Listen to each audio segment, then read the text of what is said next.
Once upon a very long time ago, there was a quiet village at the edge of a forest. In that village lived a man and a woman who longed for a child.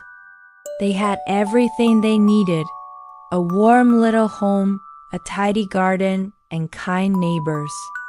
But still, their hearts felt a little empty, like a room waiting for laughter. Behind their cottage stood a high wall covered in ivy. And behind that wall was a garden, the most beautiful one anyone had ever seen. It belonged to a woman people called a witch, though no one really knew her name. Her garden was full of the rarest plants: silver lily, blue herbs that glowed at night, and long, curling leaves of green rampion that shimmered like moonlight. The woman in the cottage often looked out at that garden. Day after day, she watched the rampion grow, and each morning she would sigh and say to her husband, "If only I could taste those leaves, I believe I would finally be well." At first, her husband refused. He said, "We must not take what is not ours." But as the days passed, she grew pale and quiet, and her husband's worry grew stronger than his fear. So one evening, when the sky was deep blue and the first star was waking, the man climbed the wall and picked a handful of rampion leaves. The garden was silent, and even the air felt heavy, as if it were watching. He hurried home, and his wife cooked the leaves into a small meal. She ate, and afterward, she smiled for the first time in weeks. The next day, she wanted more. And the man, still afraid but desperate to make her happy, climbed the wall again. This time he was not alone. As he bent down to gather the leaves, a soft voice spoke behind him. "Why do you steal what I have tended with my own hands?" He turned and saw the witch. She was tall, wrapped in a dark cloak, her eyes the color of moss. But her voice was calm, not angry. He bowed his head and said, "Forgive me. My wife longed for these leaves, and I only wanted to help her." The witch studied him for a long moment. Finally, she said, "I will not harm you. But when your child is born, you must give her to me. I will raise her myself. She will be safe, and she will never want for anything." The man, trembling, agreed. And the witch let him go. Months passed. And one morning, the couple's home filled with the cry of a newborn child. She was small and bright-eyed, and her hair glowed gold even in the shadows. They named her Rapunzel, after the rampion that had begun the bargain. Before the sun had set, there was a knock at the door. The witch stood there, quiet and patient. Without a word, she took the baby in her arms and carried her away. The witch raised Rapunzel in a tall round tower deep in the forest. There were no stairs, no door, only one high window that opened to the sky. The tower stood among trees so old that moss grew on their branches. Birds made their nests nearby, and in the evenings, the air was full of the hum of bees returning home. Inside the tower, life was peaceful. The witch brought food, books, and paints. She taught Rapunzel how to read, how to sing, how to grow small herbs in clay pots on the windowsill. Time passed slowly, softly, like a long breath. Rapunzel's hair grew longer every year, long and golden, smooth as silk.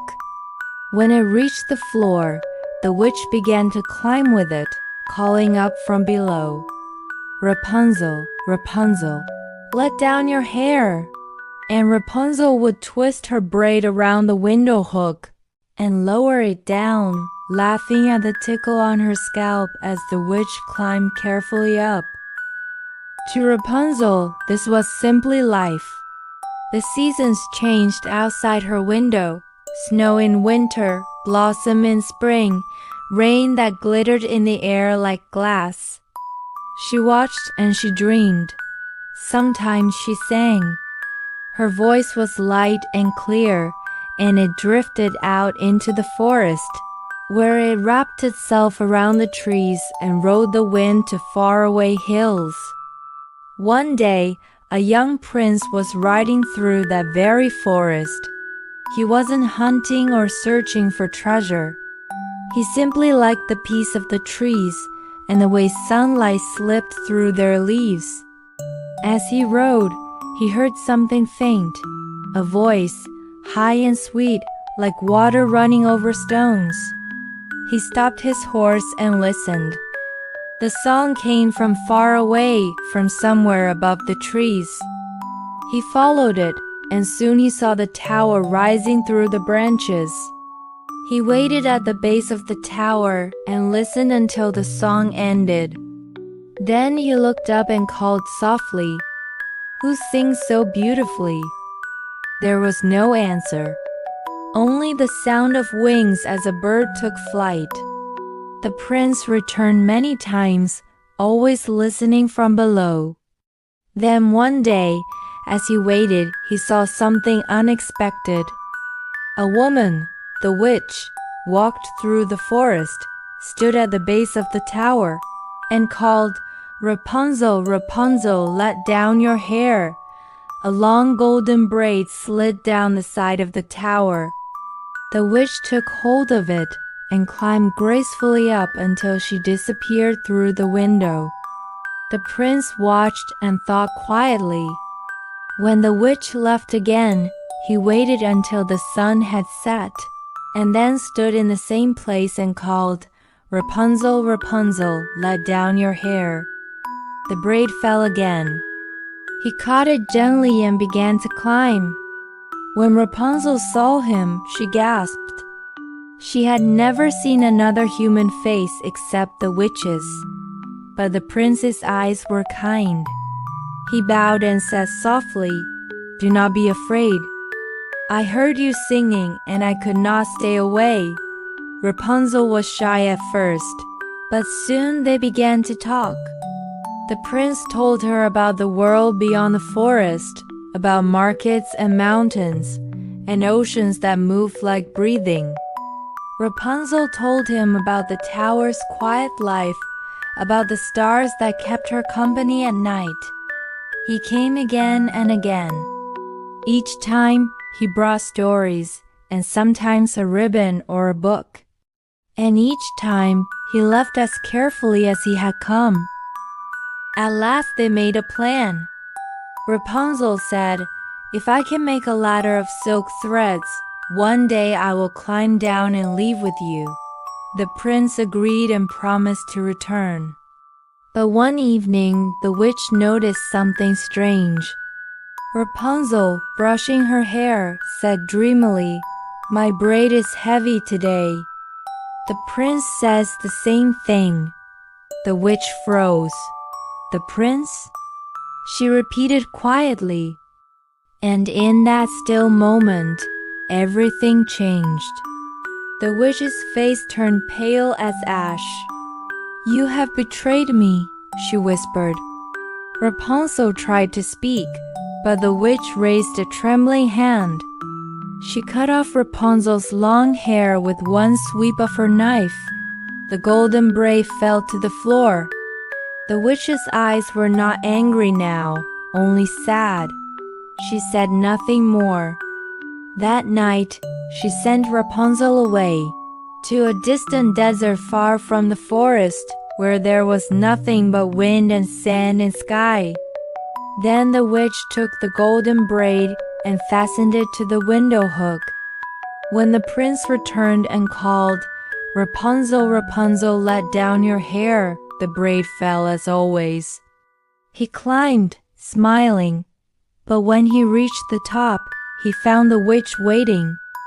"Your songbird is gone," she said softly, "and you will never see her again." The prince stepped back in horror. He lost his footing, fell from the tower, and landed among thorns below. He did not die, but the thorns scratched his eyes, and he could no longer see. Blind and broken-hearted, he wandered through the forest for many days, and then many months, guided only by the sound of the wind and his memories of her voice. Far away, Rapunzel lived alone in the desert. She built a small shelter from stones, planted what seeds she had, and sang to the sand so it would not be lonely.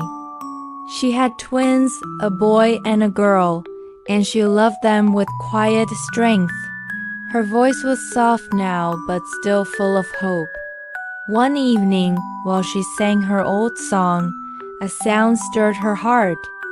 It was a faint, familiar voice calling from the distance, hesitant, but sure. The prince, still blind, had followed the sound for days.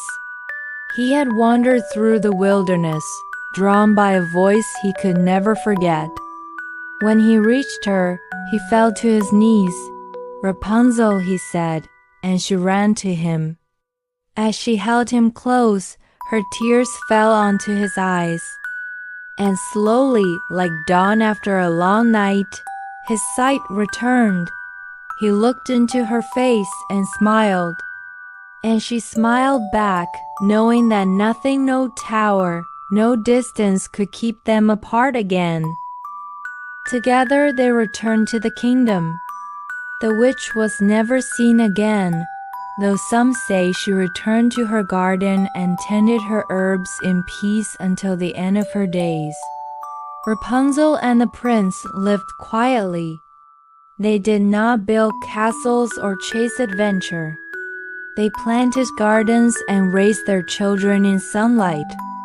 And sometimes, when the world grew still, Rapunzel would sing the song that had brought them together, a song about light and patience and the long way love can travel before it rests. And so, in that small and gentle kingdom where the air smelled of apples and rain, two people lived out their days in kindness. And if you listen carefully, on quiet nights, you might still hear a faint voice drifting through the trees, the last note of a lullaby, the sound of a promise kept. The tower still stands, hidden in the forest. Its stones are covered with moss now, its windows full of starlight. The wind hums through it softly, as if remembering her voice. And the story ends not with an ending, but with a sigh, a peaceful one. Because in the end, even Rapunzel's story is not about escape or rescue or magic. It's about patience, about growing quietly until you find your own sky. So now close your eyes. Picture the tower, the orchard, the hair glinting gold in the sun, the witch's lantern, the prince's hand, the wind through the vines. Everything is still, everything is safe. And far above, the stars keep watch, glowing softly as the world falls asleep.